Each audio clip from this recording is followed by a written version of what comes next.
We get hundreds of questions about sleep training, what we did, what worked, what didn't, and honestly, it changes by the week. So here we go again, a full episode all about baby sleep. Whether your team cry it out, gentle sleep, or I'm just trying to survive, we have been there. We're breaking down what sleep training actually is, the pressure to do it a certain way, our own chaotic stories, and the real emotions that come with it, because sleep deprivation is a special kind of hell. If you're rocking a baby at 2 a.m. wondering if you're doing it all wrong, this one's for you. Welcome to Baby Then What, the podcast you didn't know you needed for the real, unfiltered side of motherhood. I'm Amanda. And I'm Jessie, and we're just two moms of two in the thick of it. We're sharing the real and unhinged side of motherhood no one else talks about. If you've ever said, I had a baby, now what? You're in the right place. By the way, you're doing amazing, even if no one said it today. Welcome back to Baby Then What. This is a sleep episode or sleep deprivation episode or honestly, reading like the beginning, I'm like, I kind of want to take a nap right now. Like it kind of just like got me into like the sleep mode. I need a sleep mode. You guys ask 10,000 times a day. I think at least once a day I get a message, I'm sleep deprived. Please help me. Yeah. So we've also gotten 10 sleep trainers asking to come on. And the reason why we are not bringing on a sleep coach is because everyone has their own opinions. So this is a problem when you introduce a sleep coach on a podcast. This is just my opinion, because that sleep coach can tell you one thing and then you try and do what they're telling you to do and it may not work for you. Right. And then you're like, wait, but this person's qualified. I'm not like shitting on sleep trainers, but I'm saying that like there's thousands of them out there. And they all have different methods. They all have different methods. Some can work, some cannot work for you. So today is not about so much sleep training. Like I'll talk about my sleep trainer and what she did to help me and how like we switched that up. But mostly between Jessie and I, we have 4 children and each one was a different story. So we're going to give you our stories and hopefully out of the 4, something works. Something works. And I still think we could have maybe a couple sleep. I honestly would love to do a sleep training like panel, literally, because it is different. Like sleep trainers will all come to like different conclusions in different ways. They use similar approaches. Like there's only so many sleep training approaches. Exactly. And there's only so many sleep training tips. Exactly. But I think the problem that we both encountered was like a sleep trainer only gets you so far. Right. And their methods only get you so far. I'm sure there are people that have stories where the sleep trainer works magic, and I do think it works. For sure. But at the same time, like they're not in the house with you. No, they are not with your kids 24/7. They don't know what's happened from morning to night. Every day changes. Naps change. You don't have a nap. That means your sleep is fucked up. So the biggest thing also I want to just say, disclaimer, we are not experts on sleep. No. So like take this all with a grain of salt. Yeah, which is our own experiences, which like in some ways I think it's not more valuable, but just more realistic. Right. So the biggest one we're going to start with is the question, what is sleep training? Literally, what is sleep training? We got a question. What is sleep training? Should I be doing it? Was like the biggest question we got. Because a lot of people haven't even heard of sleep like what training. The fuck is that? Like our parents. That's not a thing. That was not a thing. Sleep training. They like, oh, sleep training. What's sleep training? They think we're out to lunch. Yeah. Thought I was totally out to lunch. That I had a person come talk to me on the phone and like walk me through. And sometimes they'll come to your house. Yes. Some sleep trainers will come to your house. That's the first question. What does it mean? And the main 2 methods from my understanding from like listening and talking is there's a cry it out method and there's the not cry it out method. So basically sleep training is your kid comes out of the womb wanting to eat and wanting to be with you at all times. Yes. People have now taken that to say that's, by 3 months old, that doesn't work anymore. And you should be putting your kid on a schedule and training them so that they can sleep through the night. Yeah, literally. That's the training. Yeah, it's You're training them to sleep. Yes. I, having done it now twice, and you having done it now twice, think that it's ridiculous to start early. Yes. I think you can create sleep habits that are good, but I think to actually train your kid to sleep is not really intuitive. Right. It doesn't feel maternal. Right. I hated it. I thought it felt very strange to leave my kid in another room screaming at the top of their lungs while I'm lying in my bed like Staring this. at the ceiling, being like, well, I'm sleep training, so this is okay. Staring at the monitor, having a full-on fucking anxiety attack. 100%. And the sleep trainer texting me on the side being like, it's fine. Just let them do it. This is normal. This is what happens. Because it's not their It's kid. only one night of this. It's only two nights of this. Leave the house. I hated it. Yeah, of course you hated it. When your kids scream now and they're already older, I still get a gut-wrenching feeling when they're screaming. And I know everything is fine. I still get that like Adam's like, don't go. Like, let him cry. Like, Ace is 2.5. Like, he can cry it out at 2.5. You know, it's not a 3-month-old we're talking about. And I still get that same feeling that I did at 2.5 that I did at 3 months old. 100%. Benny's 15 months. Benny still cries in the middle of the night. And I still go to him because in my head, he's communicating with me. Yeah. They're not crying to whine. No, they're crying because they want you. Maybe a 4-year-old is whining a little bit and whatever. But if they're under 2 and they can't speak English yet and they're crying, they are communicating with you that something is wrong. Them. They need you for something. Now, it's on you to fucking decipher what it is. Yes. That's the hard part in my head. Right. But if they're communicating with you, then something's wrong. Yep, I agree. So I personally, and again, like we said, it's just our opinions. Yes. People do cry it out and they like it and it's effective for them. Right. I have a visceral, guttural reaction to hearing crying. Yes. I'm like, I'm paralyzed. Yeah. Josh is sleeping through the night. Same with and men and women are different. Very different. Like, I find that dads can more easily just let them go. Block it out. And I've done research that, like, as a mom, like, if your baby is crying, you are in, like, fight or flight mode again. Yeah. It's because it's your instinct to protect them. Yes. So back to the sleep training. I do think it makes sense. Yes. I think that what I learned is that you need to incorporate both things. Yes. You need to use a little bit of cry it out. You need to basically get them comfortable. I find rocking them to sleep is totally fine. They will tell you not to do it. Yep. I think it's totally fine. Yeah. And then I think you have to incorporate a little bit of crying it out, not like visceral crying it out, but like let them figure it out. Right. Within reason. Within 100% within reason. And it all depends on the age. So go. I want to hear. So let's start with the older kids. Let's start with Ziggy. Okay. So Ziggy at 4 months old, we did full cry it out. Right. 4 months old. You know how young that is? Yeah. Like, they are starving at all times still. Yeah. So we didn't know any better. So we did cry it out at 4 months. First kid, I'm going to listen. Know. Yeah. We listened to the sleep coach. They walked. Also, the other thing with the sleep coach too is that the volume of data that they need to make informed decisions is overwhelming. Right. Like, I don't know about you if you've ever gotten a form from a sleep coach. No. Oh my God. They want like 7 pages of log. What did they eat? What's their schedule? What do they have? No. What's a bottle? What's a breastfeed? Da, da, da. Like, pages of information they need, which, to be fair, they don't know your kid. They want to know as much as they can. But just that alone can feel overwhelming. For sure. So we did that. Fine. Fill out the forms. She guided us through it. We did cry it out. It worked. Okay, fine. Because like, you're just not going. Right. What are they going to do? They're going to stop crying. Right. You're not coming. Yeah. The second we went on vacation, the whole thing went to shit. Right. Went back to 0. It was actually worse. Right.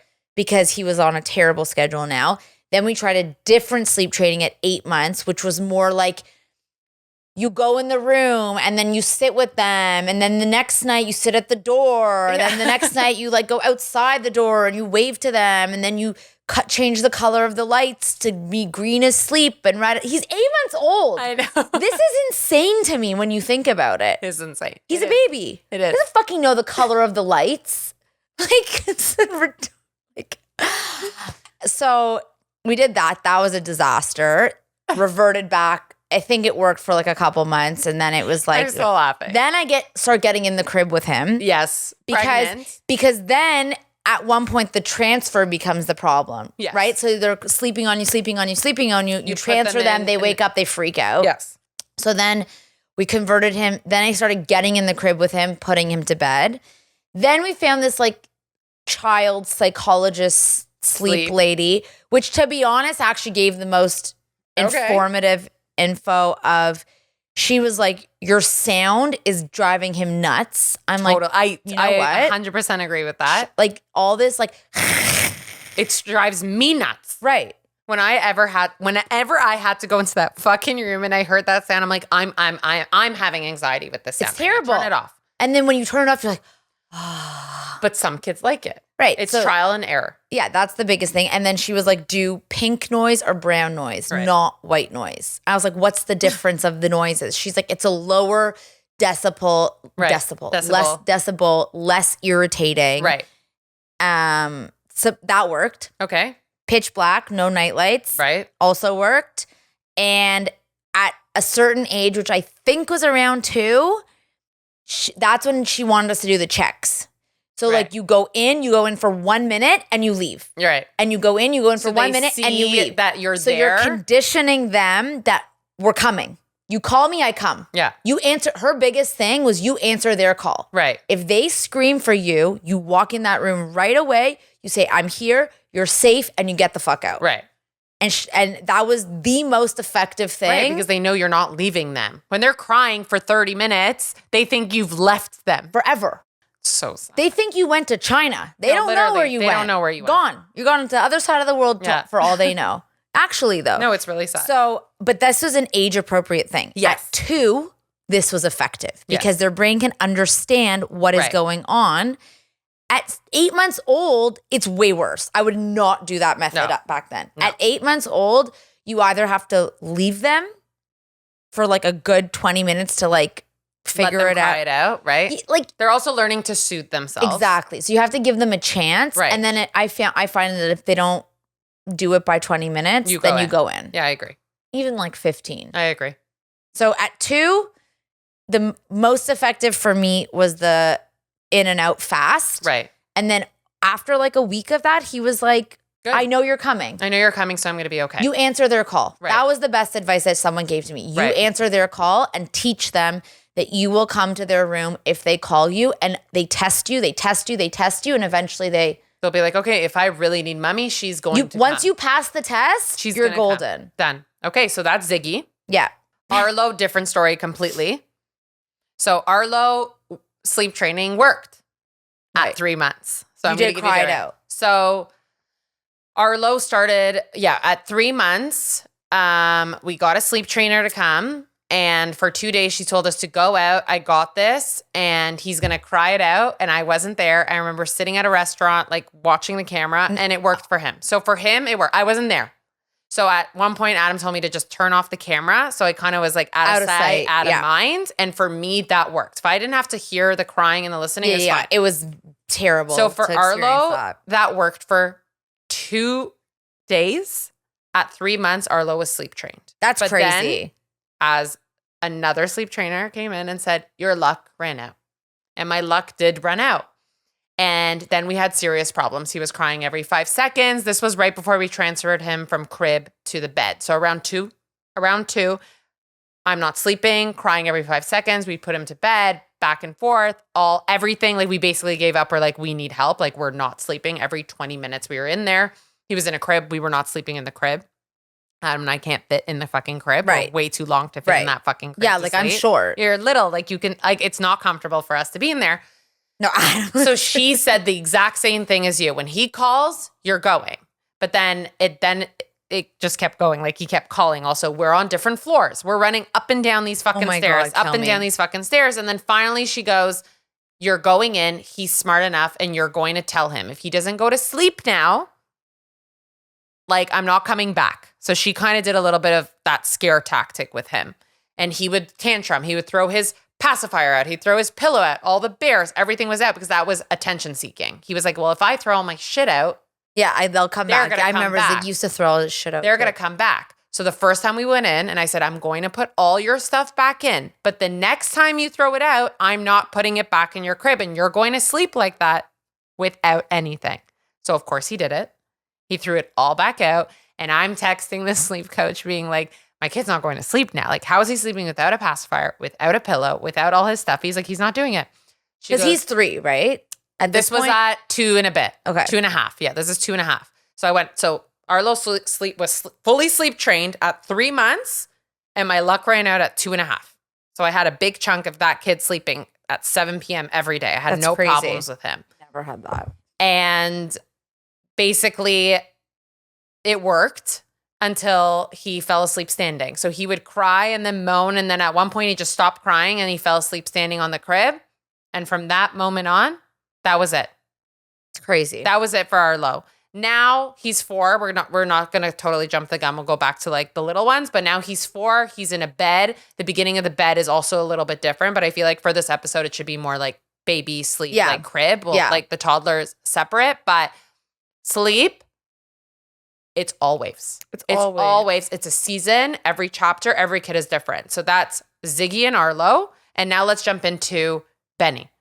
This is where I say you also have like fights about sleep. Like I think me and Josh really all the time fought about like the sleep method, the sleep training, like which one. I'm thinking back to like different things that people had asked me, like my 10-month-old doesn't sleep, my 7-month-old. I'm like, I think we created this expectation in at least North America that like a kid should be what Arlo did. Yeah. And a kid should be sleeping at 3 months and they should sleep through the night and they should never call you and they should never bother you. No. And you all can go to bed at 7 p.m. and wake up at 7 in the morning. Right. I just think that is outrageously ridiculous. It is outrageous because if it worked for Arlo, let me tell you, it didn't work for Ace. Right. So it's not really a method. I think it's just some kids are better sleepers than others. Some kids are not. Some kids are sleeping at 8 weeks. Right. One of our friends' kids at 8 weeks was sleeping through the night 7 to 7. That's insane. At 8 weeks old. That's insane. Because that kid was just able to do it. Right. That's not, it's their normal. Right. I'm not saying that it's not normal. It's their normal. Yes. Yeah, no. And then like people make you feel bad. Like I remember the guilt. Yeah, like people are like, your kid's not sleeping through the night. And I'm like, yeah, well, I don't know what you want me to say. Like right. they're attached and they feel safer when I'm there and they sleep when I'm there. Yeah. Or they're starving. Like 100%. Benny goes through growth spurts. And even to this day, like if he doesn't eat enough protein at dinner and he's 15 months, he will wake up at 5:30, screaming, starving, chug a bottle, sometimes go back to bed, sometimes not. Right. But like, it's not just about sleep training. That's where I think people get confused is that like, yes, there are things that make sleep better. Are they going to sleep in a bright room with the light coming in? No. Are they going to sleep if there's a in their ear? Maybe not. You got to test it out. Yeah. So like Arlo loves the sound machine. Ace does not sleep with the sound machine. Yeah. It's 2 different kids. 2 boys, 2 different kids. He cannot stand the sound of the noise. Yeah. And I figured that part out. I was like, why is this kid not sleeping? I turned off the sound. He, like, exactly what he said. Like, you walk out of that room going, he literally looked at me like, thank you. Right. But he can't tell you that. Right. This is trial and error. Exactly. And then the passy is another whole thing. Like Ziggy would not sleep without a pacifier. Yeah. And Benny never took to it. There you go. So like, to me, that's not, and then sleep trainers would always say to me, like, the pacifier is a crutch. It's a crutch. It's a crutch. And I'm like, but it works. Exactly. And he can put it back in his mouth. So, like, who the fuck cares? Exactly. Until a dentist would tell me that it's a bad age to have it, I don't give a fuck. I agree. Okay, so how's Benny? Okay, wait. Let's go back. Okay, let's go back to Benny. No, the wake windows. I want to say something about the wake windows because I think that is a big issue that happens that before nighttime like sleep. The sleep all to me is tied to the wake windows and what they're eating and the whole day how your kid has behaved the whole day is going to affect the sleep at night. It's all connected. And I think if you don't put enough time and energy into figuring out your kid and their wake windows, because not every kid is the same, they give you a wake window, it's a range. It's like 2.5 to 3.5 hours. Well, that's a big fucking difference. It's a huge difference. What about your kids might sleep for 2 hours and mine might go for 3. So that's going to change the whole day. Right. So I think my biggest advice if you're struggling with sleep is to review the wake windows. Every sleep coach on the planet will put it on their website. It's all within a range. Right. I would look. As I'm like yawning. Yeah, right now. literally, I'm boring you. Look at what the wake windows say. Play around with the times for your kids. Add a couple, add a half an hour, subtract a half an hour, test out some stuff for the time being, and make sure your kid is fed. Yes. Like, especially if you have a boy And I also don't really think I believe this wake and feed. So sleep trainers will tell you two different methods. You can either sleep to feed, meaning if your wake window is 3 hours long, you can feed at the end of the wake window and then put them to bed. Right. Or they wake up from their nap and you feed them at the beginning of the wake window, and you don't associate food with sleep. That they don't want you to associate food with sleep. That's just like the no in the sleep training world, because they think then that's going to cause bad sleep habits. I'm an example of I fed my kid to sleep every time. I still do. You know what? It's so funny that you said that. I just remembered the sleep coach said to us to feed the bottle an hour before going to bed and I was like, no. So there's things that you can say no to. By the way, if they're telling you to do one thing and you don't feel like it's right for your kid, you do a different way. I said, no, like my kid associates that, like now, obviously he's not drinking milk before bed, but until the time it was like bottle, it relaxed him and he went to bed. Right. We at one point were like giving him the bottle in the crib and leaving and then coming back and collecting it after. Yeah, a lot of people do that. And he liked it. Yeah. So all that to say, I'm not bashing a sleep trainer's advice to you, because they obviously have tried and tested many different methods. Yes. And they know what works and what doesn't work. Right. But they don't always know what works and doesn't work for every specific detail for every specific kid. No. So the point is, listen, try, and if it's not working for you or your kid, you adjust. Right. And not everything that is said to you is the golden rule. No. When it comes to sleep, I genuinely believe that there is no one size fits all. I'm sorry, I just don't. No, and you're not failing if you're not doing it by the book of what you see on Instagram or TikTok or Google, and whatever worked for your baby at 4 months might not work at 9 months. So whatever you did at 4 months might not work at 9. And if from 4 to 9 it worked, at 10 you might get a big reality check and be like, why is my kid's not sleeping? 100%. Because it goes through phases. 100%. And when they regress, I think people get stressed that it's going to be like this for forever. It's not. I promise you, it's not. Yeah. Because my kids now, obviously there's days where they're up or there'll be a couple weeks and I think it's a growth spurt. Ace just did it to me. For the last 4 days, he's crying in the middle. I'm like, what is going on? What is going on? Something's bothering you. Maybe you're having growing pains. Apparently that's a thing. Yeah. Literally their body is growing and it's hurting them and they're just they need some comfort. No, the growth spurt is a thing. Because even Benny now, for 2 weeks straight, he was waking up, chugging bottles at 4 or 5 a.m. I'm like, what is going? And then the last 3 nights, slept. This morning he slept until 8 a.m. It goes in 3-4 days of phases. I think we don't think of babies as us. You guys have bad nights. Of course. Guys don't have a good dinner, and then you have an upset tummy, and then you're it's the exact same thing with them. And then you get frustrated. You're like, oh, did I do something wrong? Why is my baby not sleeping? But and the difference is they just can't communicate with you. Even my cousin, her kid, our kids are the exact same age. And the other night, our kid went to bed at 8, 9 o'clock. Her kid was wide awake at 10 p.m. He's 15 months old. Right. She's like, what the fuck? I'm like, I don't know. They're all different. My kids are sleeping some days 6:30 p.m. lights out. That's crazy. Lights out. But then I'll get the 6 a.m. wake up or the 5 a.m. wake up. And then there's days where Ace is literally staring at me being like, I'm not going to bed yet. I'm not tired. That means during the day, he had a 3-hour fucking nap. Yeah. No, it's true. So it's but mainly back to the baby part, because I feel most of your questions are baby. If sleep training works for you at 3 months, try it. Try it. 1,000%. I'm here to tell you, try it. It worked for Arlo. 1,000%. I left the house for 2 nights. I had dinner. My kid was sleeping. It did not work for Ace till 5.5 months. He still needed the help. He wanted the bottle still. He wanted an extra feed. And also, a lot of babies go through these night feeds where they're kind of sleeping and they need more food. So I think the biggest thing from my understanding, even after talking about all this now, is that there's too much on social media. Yeah. There's too much pressure. There's kid slept through the night at 3 months and so there's too much guilt. There's too much, if they're doing this, what am I doing wrong? And that's why there are so many things on social media, because everyone has their own opinion. Well, if Arlo slept at 3 months, I'm a sleep trainer. I know what to do. And that's it. If it works for my kid, that means it should work for everyone. No, it's not going to. It's not real life. I 1000% agree. And I also think that bed sharing or co-sleeping or whatever you want to call works for you. that's a whole other ball game of like things that feel taboo, but like in my experience worked. And I did it and it worked for me. Benny slept in my bed from not 1 month because he was like really newborn. So he slept in the bassinet beside us, but like 2 to 7 months. He was with you. We put him to bed at 7 p.m. right between us. He would wake up again at like 10. I fed him. Like it was very easy breastfeeding for sure. Yeah.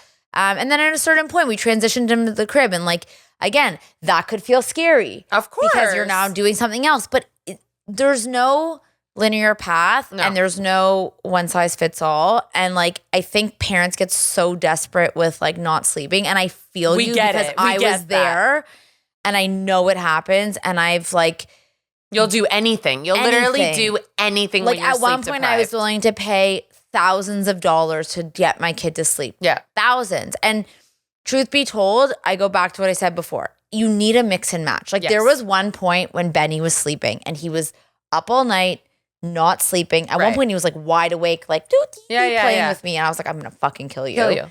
And I got really sick, like with a flu. And Josh just left him. Yeah. For 2 nights, he just left him. He let him cry it out. I think he was like 10 or 11 months old. And he just let him cry it out. So the methods work based on the age. I personally would never do cry it out at 3 to 6 months because to me, they're telling me something. But then your story, it works. Yeah. So you don't know. You don't know. It depends on you. It depends on your kid. And never feel the guilt of like Jesse should have never felt the guilt that Arlo was sleeping at 3 months and Ziggy wasn't sleeping. No, you could be jealous. You could 100% you could be jealous. Why wouldn't you want to be fucking sleeping? I was jealous. But like, it's not, yeah. Okay, wait. This is a very funny question. Yeah. And I think we should both. What's the craziest thing you've tried in your like wild and desperate attempt to get your kids to sleep? What's the craziest thing? You're going to tell me then I'm repeating the question. The craziest thing I used to bribe Arlo, older, not younger. I guess younger I would rock. They tell you not to rock. I rocked my kids. I remember moms like actually at like our friends being like, don't rock your kid to sleep. And I'm like, I'm rocking my kid to sleep. Like I have to. Like he's not going to sleep unless I rock him. And he was already like fucking like 25 pounds and I'm rocking him and like going over. But like that was my way of doing it. And exactly, sleep trainer and all our friends will say, don't rock your kids to sleep. Like just throw them in. I couldn't do that. I didn't really do any crazy shit younger. Older, I was bribing them. Like if you go to sleep now, like I'm giving you chocolate milk in the morning. And it worked. So bribing. For me, it was bribing at an older age. Younger. Mine was like sticking them in the car at 2 a.m. There you go. We were at the cottage and like it was loud and he couldn't sleep and I was like, get in the car now. Yeah. It was 2 a.m. and I was like, I don't know what to do. Like he's not sleeping. It's like crazy. And you're just like driving around hoping. And I'm like, now they make these fucking cars so smooth that like there's no bumpy bumps. Like, hello, we need some like bumps, you need the bumps up in here. To go sleep. You know what? I've slept in cribs. I've slept in pack and plays. I've slept on a mattress on the floor with them. Yeah. Like, I've slept in some crazy. Yeah, you have slept in some crazy shit. I've slept on the ground in front of the crib a couple times, but that like was not for me. I get selfish. I took them to my bed. Yeah, I get selfish. And like Adam doesn't. Like Adam will sit in the chair. We've sat in the chair also, like in that rocking chair for like hours to fall asleep. Oh, with Arlo, I remember we used to sit in that rocking chair till he fell asleep. Yeah. That's actually a scary one where I've like woken up before and like I've been in the chair and they're like, you fall asleep on the chair and then they kind of are like drifting off of you. Yeah, no, that's where I started sleeping in the crib. Yeah, because it's dangerous. Because it scared me. And then I was scared that like they would like crawl away. Yeah. And I was like, yeah. Oh, if they ever come to my bedroom, like remember I wouldn't bring Ace. Like I got scared that Ace was going to literally fly down the stairs. Like I didn't bring him. I'd rather stay on that rocking chair and him in the crib. But with Arlo, I would literally bring him to my bedroom, block off every door. Like it's then it's like everything has a thing. It's like you're scared to bring them to your bed because they're going to crawl out. You're scared to be in their room because they're never going to sleep again. It's just, You can't win. you can't win. No, you're not winning with sleep. I think my best advice to you regarding sleep is set low expectations, because if you expect that you're going to be sleeping at 3 months, you're going to be really disappointed. I agree. You are not sleeping. I honestly think it takes 2 years. Even then, there's bad days, 4 now, and not there's still bad days. Ziggy sleeps in our bed all the time. Yeah, there's still bad days. It's a different level of stuff. I would say try different sleep training methods, because you don't know which one's going to work for your kid, and you have to evolve with your kid. Like sometimes the age I think the older they get, the more comfortable I would feel letting them cry it out. Yes. And also the more I would integrate going in and out of their room. Like I think you have to let them try. Like my gut reaction is to let them try for 5 to 10 minutes. Yeah.